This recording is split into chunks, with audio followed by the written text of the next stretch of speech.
ওমানের রাজধানী মাস্কাতে অষ্টম ভারত মহাসাগর সম্মেলনের সাইডলাইন বৈঠকে বাংলাদেশের পররাষ্ট্র উপদেষ্টা তৌহিদ হোসেনের সঙ্গে বৈঠক করেন ভারতের পররাষ্ট্রমন্ত্রী এস জয়শঙ্কর। ভারত ও বাংলাদেশের মধ্যকার সাম্প্রতিক টানাপোড়েনের প্রেক্ষাপটে জয়শঙ্কর ও তৌহিদ হোসেনের বৈঠক বিশেষ গুরুত্ব পাচ্ছে। এ সংক্রান্ত একটি প্রতিবেদন প্রকাশিত হয়, যেখানে বলা হয় বৈঠকে সার্ক নিয়ে আলোচনা হয়েছে এবং বাংলাদেশ সার্ককে সচল করতে চায়। ভারতীয় এক সাংবাদিক মুখপাত্র রণধীর জয়সওয়ালের কাছে জানতে চান, ওমানে তৌহিদ হোসেনের সঙ্গে জয়শঙ্করের বৈঠকে সার্ক ইস্যুতে আলোচনা হয়েছে কিনা।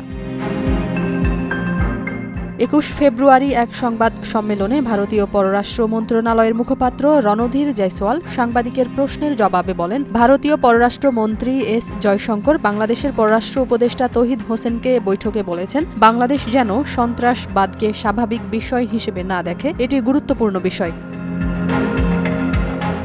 সেই সাংবাদিক আরেক প্রশ্নে জানতে চান, আমরা দেখেছি বাংলাদেশের অন্তর্বর্তীকালীন সরকারের কিছু সদস্যের ভারত নিয়ে মন্তব্য বেশ আক্রমণাত্মক। ভারতও এ নিয়ে বক্তব্য দিয়েছে। এটা দিল্লি ও ঢাকার মধ্যে দ্বিপক্ষীয় আলোচনা প্রক্রিয়াকে প্রভাবিত করছে কিনা তিনি সেটি জানতে চান।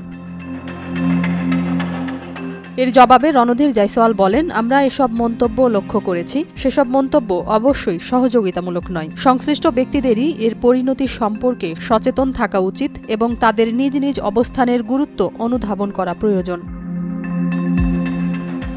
নাজিয়াত রুনা, নয়া দিগন্ত।